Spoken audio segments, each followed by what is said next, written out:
We want to go next to the chairman of the Senate Veterans Affairs Committee, Vermont Independent Bernie Sanders. Senator, thank you for joining us this morning. Why has all of this come as such a surprise to everybody? It's hard for me to believe that these people who were not getting their appointments and all that, surely some of them must have written to their congressman complaining about this, and yet it just comes out of the blue that all this is going on. What happened here? Well, it's not only people writing to their congressman. There have been reports that have been written for a number of years by the Inspector General, the GAO. I believe that the hope had been is that the VA had listened to those reports and had acted. In fact, Bob, one of the interesting problems that we have is that the VA in recent years said we want to expedite the ability of veterans to get into the VA. We wanted to get them in 14 days.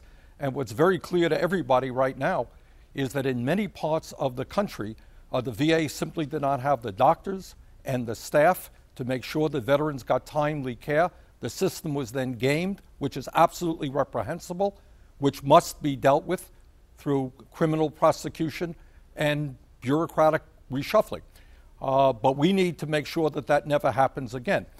The other point that I would make, Bob, is that if you ask the veterans organizations today, the American Legion, the DAV, and the others, and you look at independent surveys, the truth is that when people get into the VA, the quality of care is good.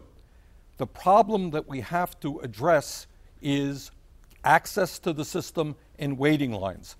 We are going to introduce legislation either tomorrow or Tuesday which addresses, I think, the short-term needs to make sure that any veteran who is on a long waiting line will be able to get the care that he or she needs, either at a private facility or a community health center or Department of Defense base.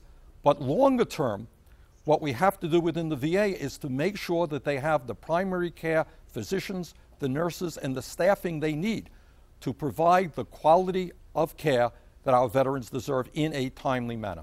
Do you, as the chairman of an oversight committee, do you feel any responsibility for this? Is Congress as responsible for this situation as the administration is?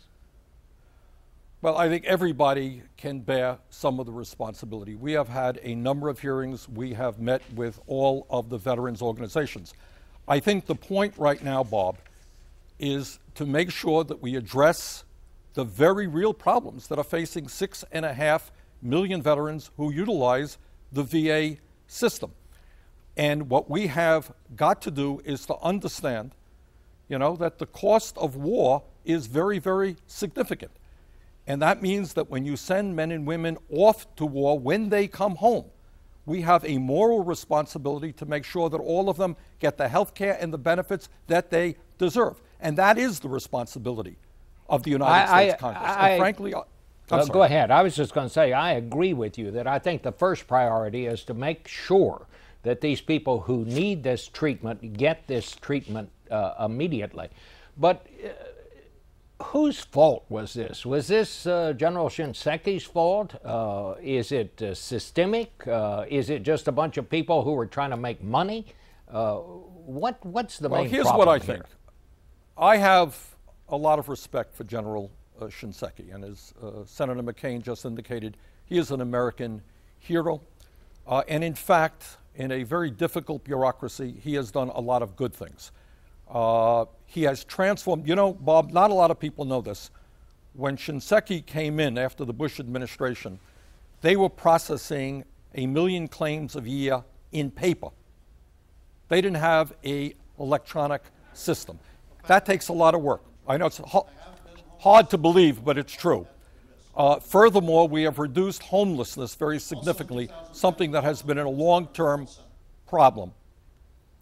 So in my view, what we have got to do now is to focus on the very real issues, and I intend to be active in that process. What do you, who do you see as the ideal person to head this? Senator McCain says Senator Coburn, who is also a medical doctor. But I guess I would ask you a broader question. Should this be a healthcare professional that takes this over, or should it be, someone with military experience like General Shinseki? Who would be your choice at this point? If you don't want to give a name, just at least tell me what kind of a person this ought to be. Well, I think, look, we have 6.5 million people who are using VA healthcare. It is a huge system, 230,000 people a day. So number one, you do need to have somebody who understands healthcare administration, how you utilize your resources in the most effective and cost-effective manner. Second of all, you need somebody who obviously knows a lot about healthcare. And let me repeat, the VA today in many parts of this country is providing excellent health care, in some cases cutting-edge health care. I want to strengthen that. The issue right now is to make sure that we have the management capabilities, that we get rid of as quickly as we can people who are incompetent, and that we keep the promises that we made to our veterans. Before you go, we're about out of time. I need to get your reaction as well, Senator, to the release of Sergeant Bergdahl. Was this a wise thing for the president to do? Look, I think it's a very sensitive and delicate issue. I suspect that if you ask Senator Bergdahl's feelings about what happened, they will feel very, very good. I think we need to have more information about the long-term consequences and do everything that we can to make sure that these terrorists do not get back onto the battlefield. All right. Senator, thank you so much, and we'll be back in 1 minute.